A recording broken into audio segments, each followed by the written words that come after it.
Yeah, everything's love, man. I can't complain. We just, like everybody else, just kind of, quarantined up and just dealing with it. But definitely an honor and a blessing, man, to see you and chit chat with you, brother. It's all good.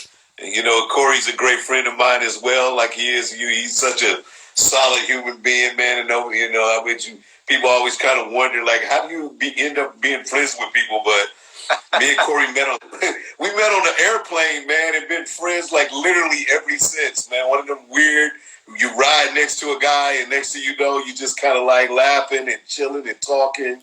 And, I went to his place in Chicago with the wine cellar right there. Then I've been to the home in Palm and down in Florida. Just a great dude, man. And I commented while you guys were talking. I said, Corey sounds like a glass of wine. His voice, his voice was so smooth and calming. He was sounding like a glass of wine. It was smooth but complex.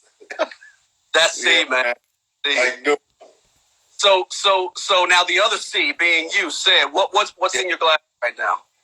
Oh, you guys are above my league, man. You got some really good league. But you know what? I got this. This is the Mall Pinot from 05. Yeah. This was a glass of wine. It was like one night me and my wife went to dinner, and Wolfgang brought this to the table. So we were at the Wolfgang's restaurant. Not the old one. Was it Spago?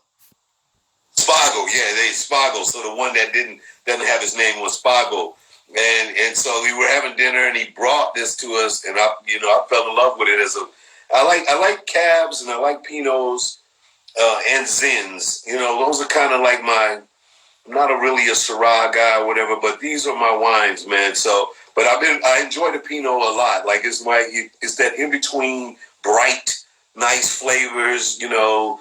Works for me. Like in that in between of like I can have some red meat or I'll eat a fish with this too. I don't care. Yeah, of course, Sid. I mean, you nailed it on the head, man. When you think about great Pinot Noir from the New World, man, whether it's Kiwi Pinot, whether it's Aussie Pinot, of course, where we live, whether it's good old American Pinot, whether it's Oregon or Cali, Central Coast, Russian River, stylistically, as you mentioned, man, wines tend to be a little bit richer because we've got a lot more sunshine. And whether you're eating duck, Sid, whether you're eating a beautiful pork shoulder, whether you're eating ceviche, whether you're eating, halibut, opaka paka in your Hawaii, whatever the case may be, man, Pinot kind of runs the gambit. And as sipping all the great wines you sip and kind of sipping at Corey's house, man, he doesn't drink much New World Pinot, but he always brings out Burgundy, man, because what the Burgundy gives you, and you've experienced this in the great wines you've had, man, it gives you that earth, that terroir, that kind of wonderful sage and underbrush characteristic that's a bit more, I don't know, it's a bit more soulful in the French way, if you will. And, It's something that I think that, because most people, they kind of come into drinking wine and it's a growing sophistication, right? They kind of, they get introduced to it and then you have to kind of learn to let your palate grow. And so to the things that you're talking about, when you do taste a Burgundy, you at first you're kind of like, this is a little much, because if you're a California wine drinker, you might not think it, but again, it's one of those wines like all of the fullness you're talking about. Yeah, so just to kind of give you and the listeners and the viewers that might not necessarily know Old World, New World. So, Sid, if you look at an L, if you look at the L, everything on the L, if you will, is the New World. So you've got Canada, United States, Mexico, Chile, Argentina. And then as you cut across the L, then of course you've got the tip of South Africa, which is the tip of the continent of Africa, which is South Africa. Very, very weird that we call that a New World wine, but that's a whole nother 3-hour discussion, probably 3-year discussion. As you move across Chile, Argentina, South Africa, and then you hit Australia and New Zealand. So that's the L.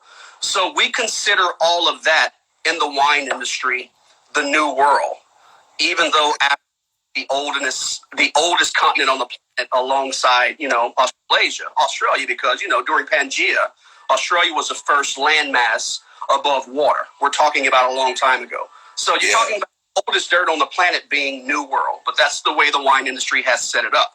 So everything inside of the L, where my face is, that's all Europe. So when you think about Spain, Portugal, and you think about even Algeria, even though it's still part of the continent of Africa, we would consider Algeria and Tunisia, obviously Malta, Italy, everything in that area, Greece as well. That's the old world. So where my face is the old world, and the new world is the L. And that's just kind of it's something that's been handed down for, the last couple hundred years, well before the classification of Bordeaux in 1855. But that's kind of the old world, new world thing. But if you ask me, Australia should be old world. South African wine should be old world, because again, you're talking about the oldest dirt on the planet. But that's another conversation. In layman's terms, when you think about Europe, Europe is such climatically just like here in the New World.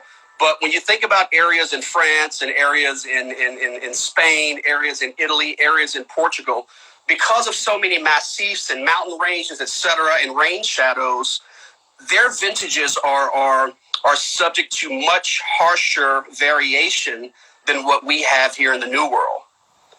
Okay, yeah. California, sunshine is sunshine, man, whether it's 12 or 13 or 2014, 2015. 2011 was very cold and very wet, but like every vintage here in California is a sun-filled, Napa Valley-esque classic vintage, even though some are cooler than others. But when you get to places like Burgundy and Champagne, the weather is so insane, man. Mother Nature always wins, and the climate and the style is so insane that you could have a vintage that has a lot of hail in Burgundy, and it decimates 60% of the vineyards. So these families who've been doing it for generations only have 40% of potential revenue that they could have achieved because of what Mother Nature does. And we just don't see that in the New World. Got you. So then, and that gives either the wine value or extra character or something unique that makes that wine special, in the wine world, if you will, right? Well, value first and foremost, absolutely, because guess what? If there's less of it and it's in high demand, prices shoot up. But of course, character, because a warm vintage is going to yield something like Dumal. Not that Dumal is this tricked out modern style of Pinot, because it's not, but it's New World. Yeah. Old Dumal next to Crop Herrentou, you're going to taste the sunshine and you're going to taste the ripeness of Dumal, as opposed to a lot less sunshine and more earth and more acid and less alcohol, less fruit in something from Burgundy. So that's the beautiful juxtaposition of old and new. No one is better than the other. That's just the style. Yeah. You know what's great too, man? And I kind of like want to make sure people even watch the movies. It's like 3 or 4 of them now. But the idea that when you got friends like Corey, and for me, like you get to be involved with people who really understand wines, and they have really complex palates, and they can teach you a lot. And yourself, man, I think that in seeing that movie, especially the first one, you kind of saw you go through this process, and I think that opens up the minds to our culture, Black people, to believe that they can do and be other things, right? Other than ball players or actors or entertainers. And so, I just really I like the fact that your Ascension, one, that, you do it with style, and you got flair when you rock it too, it's always dope. But again, this kind of knowledge, this kind of experience, that's why I wanted a lot of my fans to come on here and just be listening to this conversation and, and learn. And when you go out and you're having dinner, hey, go for it. Get you a good glass, get you a great bottle, man. Don't even, enjoy that. Enjoy that wine. And that's what it's all about, man. So, whenever we can go back out to restaurants, that's a whole nother thing. Whole nother thing, man. Again, and even for you and I, man, you and I won't be sipping for a while with Corey, man. So whenever we do, we're drinking some good stuff, man. yeah, exactly. Well, look, man, it's great. It's great, said before you run, man. It's great you mentioned that because, first and foremost, wine is for everyone. But as you mentioned, man, it's because I won't speak for you. Maybe I can assume, but I won't speak for you. I know I didn't grow up with wine on the table in Dallas, in a little suburb called Duncanville, man, Dallas, Texas. I didn't grow up with wine on the table, nor did my parents. I would probably assume, and correct me, you didn't either, right?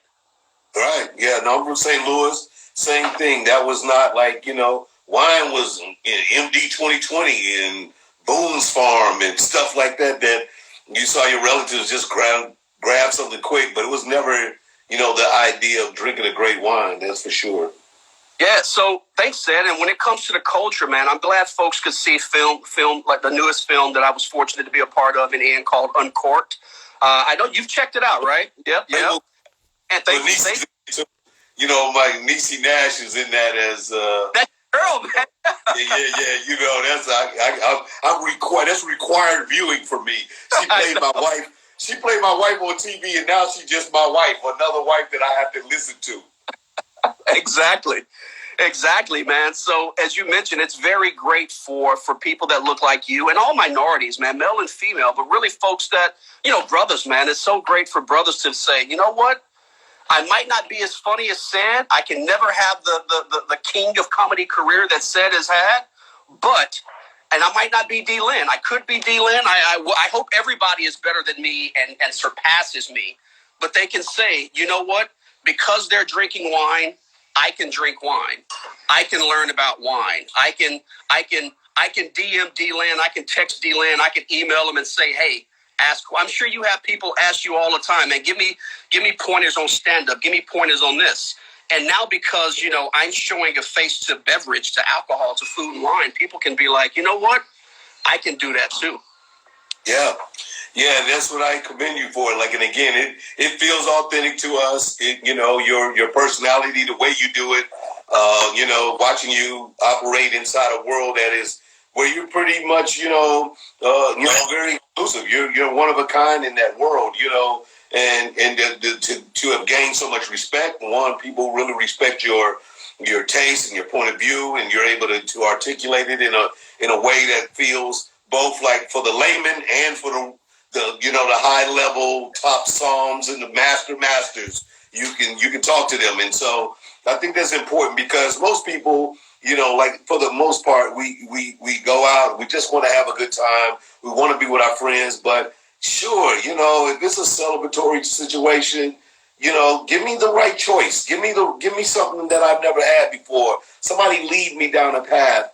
And I remember doing that one night, like you always think about those summers. I call it the first summer with money, when you get a little bit of money. But I'm in Toronto and we're having a dinner. And I remember the Psalm coming. He brought us like some bottles of wine, and we just loved this wine, and we drank it all up till it was all gone. And so we need one more. And then they was like, we don't have no more. So then he brought us something different, and everybody was like, oh, boo. Boom, we mashed out the joint that we love, and that last one was like, man, you kind of ruined our party with that one. So it's the idea of knowing what it is that you want and learning and having a great time with it, man. So kudos to you and applause too, brother. Thank you, Sid, man. Kudos to the great man that you are, man, and honored to be on with you, man. Happy to chat. Can't wait to see you, man. We'll have a great cigar, man, and we'll drink some bomb wine, Sid. All right, I'm gonna sit back and let you and Corey talk. I'm gonna be on just watching for a minute. Okay.